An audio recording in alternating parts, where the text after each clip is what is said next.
നമസ്കാരം. പൊരുക ന്യൂസിലേക്ക് സ്വാഗതം. കഴിഞ്ഞ ദിവസമായിരുന്നു മുൻ മുഖ്യമന്ത്രി കെ കരുണാകരന്റെ മകൾ ബി.ജെ.പിയിൽ അംഗത്വമെടുത്തത്. ഇതോടെ വളരെ വലിയ രാഷ്ട്രീയ ചർച്ചകൾക്കാണ് കേരളം സാക്ഷ്യം വഹിച്ചത്. പത്മജ പോയാൽ തളരുമെന്ന് വിശ്വസിച്ചവർക്ക് അടിതെറ്റുകയാണ് ഉണ്ടായത്. കാരണം കോൺഗ്രസിന് ഒരു ഉപകാരവുമില്ലാത്ത വ്യക്തിയായിരുന്നു പത്മജ വേണുഗോപാൽ.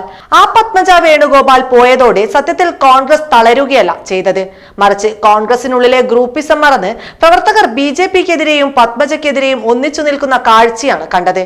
കോൺഗ്രസിന് ഒരു ഉപകാരവുമില്ലാത്ത പത്മജയെ ബി.ജെ.പി ലക്ഷ്യം വെച്ചത് പത്മജ എന്ന വ്യക്തിയുടെ മാഹാത്മ്യം കൊണ്ടല്ല, മറിച്ച് അച്ഛൻ കെ കരുണാകരന്റെ മകൾ ആയതുകൊണ്ട് മാത്രമാണ്.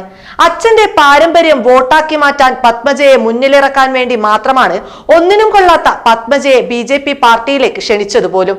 പക്ഷേ ബി.ജെ.പിക്ക് തെറ്റിപ്പോയി. കേരളത്തിലെ ഒരു കോൺഗ്രസ് പ്രവർത്തകരും കെ കരുണാകരന്റെ പേരും പറഞ്ഞ് നടക്കാൻ സംഘികളെ അനുവദിക്കില്ല എന്നതാണ് സത്യം. അതിന്റെ ഏറ്റവും വലിയ ഉദാഹരണമാണ് ഇപ്പോൾ നിലമ്പൂരിൽ നടന്നതും. കോൺഗ്രസ് വിട്ട് ബി.ജെ.പിയിലേക്ക് എത്തിയ പത്മജ വേണുഗോപാലിന് ആശംസ അറിയിക്കാൻ നിലമ്പൂരിൽ ഇന്നലെ ഒരു ഫ്ലക്സ് പൊങ്ങി.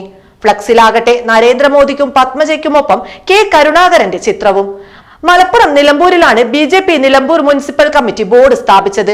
ലീഡർ കെ കരുണാകരന്റെ മകൾ പത്മജ വേണുഗോപാലിനെ ബി.ജെ.പിയിലേക്ക് സ്വാഗതമെന്നാണ് ബോർഡിൽ എഴുതിയിട്ടുള്ളത്. ഫ്ലക്സ് വെച്ച ഓർമ്മ മാത്രമേ ബി.ജെ.പിക്ക് ഉണ്ടായുള്ളൂ.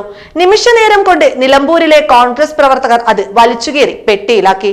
ബി.ജെ.പിയുടെ പ്രഖ്യാപിത ശത്രുവായിരുന്നു കെ കരുണാകരൻ.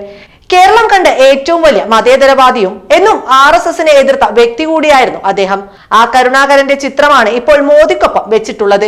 പത്മജയെ ബി.ജെ.പിയിലേക്ക് എത്തിച്ച് കെ കരുണാകരന്റെ ലെഗസി സ്വന്തമാക്കാനുള്ള ബി.ജെ.പിയുടെ ആഗ്രഹം കോൺഗ്രസിന്റെ ചുണക്കുട്ടികൾ അംഗീകരിക്കില്ല എന്നതാണ് സത്യം.